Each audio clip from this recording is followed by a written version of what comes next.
મતલબ 19 જાન્યુઆરી ના બ્રહ્મ સમાજના 111 દીકરીઓના સમૂહ લગ્ન અને 171 બટુકોની બ્રહ્મ સમાજના દીકરાઓની યજ્ઞોપવિતનો કાર્યક્રમ 19 તારીખના લીલાસા કુટિયા આદિપુર મધ્યે રાખવામાં આવ્યો છે, જેમના અમારા પરિવાર માતૃશ્રી ખીમીબેન ભીમાભાઈ ઉંબલ પરિવાર, મારા મોટાભાઈ જખાભાઈ, હું બાબુભાઈ ઉંબલ અને શ્રીરામ ગ્રુપ ગાંધીધામ તરફથી આ આયોજન કરવામાં આવ્યું છે। છેલ્લા અમે લગભગ 6 મહિનાથી આના માટે પ્રયત્નશીલ હતા। ભૂદેવોનો પણ અમને ખૂબ સહકાર સાંભળ્યો છે અને એમાં પહેલું નક્કી કર્યું કે રમેશભાઈને આપણે મુહૂર્તને રમેશભાઈ આવે તો વિશ્વ વંદનીય સંત છે, એ આશીર્વાદ આપે દીકરીઓને ને આપણા બધાને પણ એનો સાંભળવાનો મોકો મળે, એટલે રમેશભાઈને જ મળ્યા પહેલાં એને તારીખ આપી 19 જાન્યુઆરી, એ જ હવે ફાઇનલ કરી।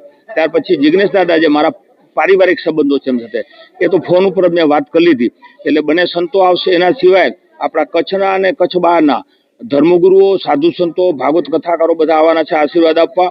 અને આ આયોજન માત્ર ને માત્ર મારા માતા પિતાના આશીર્વાદથી મારા મનમાં સુજાવ આવ્યો કે આ એક સારું કામ કરી, કામ પણ મારા માતા પિતાને પણ હું વંદન કરું છું કે એમને પોતાના સેવાના કાર્યો કરતા હતા, એના થકી જ અમારામાં આ બધા વિચારો સંસ્કારો આવ્યા છે। એટલે મારા માટે મારો ભગવાન અથવા જે કહું મારા ગુરુ એ મારા માતાશ્રી અને મારા પિતાશ્રી છે। અમારા બેન, મોટા બેન જખુબેન અને મોટાભાઈ જખાભાઈ અને મારો પરિવાર, અમારા ત્રણેય પરિવારના દીકરા દીકરીઓ, પોતરીઓ, દોયતરાઓ બધાનો ખૂબ સહકાર છે સાથે છે। એમાં અમારા આહિર સમાજનો પણ ખૂબ સહકાર છે, અન્ય સમાજના લોકો, બ્રાહ્મણ સમાજે તો છેલ્લા 3 મહિનાથી ખૂબ એના આગેવાનો મહેનત કરી છે। કેટલાના નામ લઉં, 150 બહેનો અને 100 ભૂદેવો ખરેખર જોડાયેલા છે। એકલા વ્યક્તિથી આટલું મોટું કાર્ય કોઈ શક્ય નથી, એટલે બહુ બધા સમાજના લોકો, મારા સમાજના લોકો અને અન્ય બધા સમાજના લોકો આખા ગુજરાતમાંથી મને આના માટે સહકાર સાંભળ્યો છે। કંઈ પણ કામ કરતો જવાબદારી દેશું એવું પણ કીધું છે। મારું વતન ભીમાસર, ત્યાં પણ ગામમાં પણ ખૂબ ખરેખર અત્યારે ઉત્સાહનો માહોલ છે કે ભાઈ આપણા ગામના જ એક વ્યક્તિને, એક પરિવાર જ્યારે આવું સારું કાર્ય કર્યા છે તે ગામના લોકો પણ આમાં સામેલ થશે ને એનો કોને પણ જવાબદારી આપવામાં આવશે। આ ભવ્ય સમૂહ લગ્નમાં અલગ અલગ કમિટીઓની રચના કરવા આવી છે। ઉતારાની હોય, ભોજનની હોય, દીકરીના લગ્નની હોય, સ્ટેજ સત્કાર સમારંભની હોય, આ બધી વ્યવસ્થાઓ ત્યાં કરવામાં આવી છે। અને પોલીસ તંત્ર પણ ત્યાં રહેશે, આટલી ટ્રાફિક હશે, એટલે મારી એસપી સાહેબ સાથે વાત પણ થઈ ગઈ છે।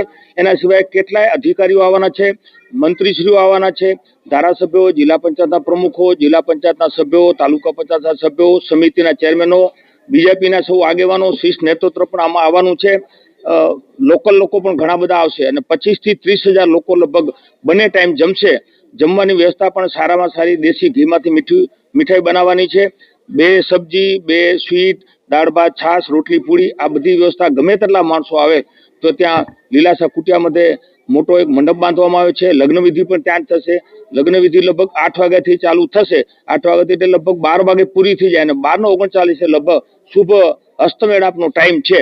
અને ત્યાર પછી દીકરા દીકરીઓને ભોજન કરાવશું। ત્યાર પછી સ્ટેજ પ્રોગ્રામ 3 વાગે છે, એમાં સૌ પદાધિકારીઓ, હરેક સમાજના આગેવાનો, દરેક શૈક્ષણિક, રાજકીય મંત્રીશ્રીઓ, ધારાસભ્યો, મારો ખૂબ મોટું મિત્ર વર્તુળ છે, એ બધાએ આ પ્રસંગને દીપાવવા માટે આવવાના છે।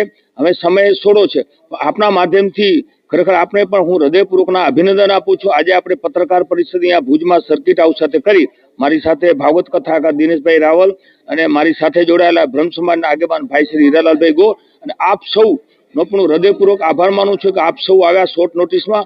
અને આ પ્રસંગને આવો આપણે સાથે મળી બધા, મારો વ્યક્તિગત પ્રસંગ નથી, પણ હું એમ માનું છું કે કચ્છ આખા માટે અને રાજ્ય માટે એક ઉત્સવ પ્રસંગ છે, લગ્નોત્સવ અને ઉત્સવ આપણે મનાવીએ સૌ સાથે મળીને।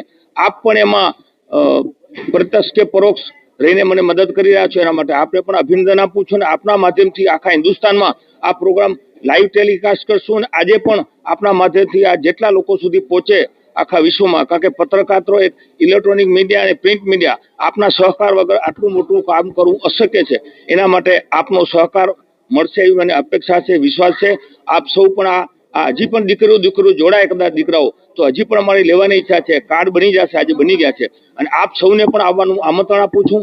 અમારા માટે ગર્વની વાત છે, બ્રહ્મ સમાજ માટે ગર્વની વાત છે। આવો ઐતિહાસિક સુવર્ણ દિવસ આપણા કચ્છ માટે 19 જાન્યુઆરીના બની જવા જઈ રહ્યો છે, ત્યારે હું ખરેખર બ્રહ્મ સમાજને વંદન કરું છું, જિગ્નેશ દાદાને, રમેશભાઈને પણ વંદન કરું છું અને બ્રહ્મ સમાજનો ખૂબ આભાર માનું છું કે અમને આવી મોટી સેવા કરવાનો, જે ખરેખર ખૂબ સારું કાર્ય થવાનું છે।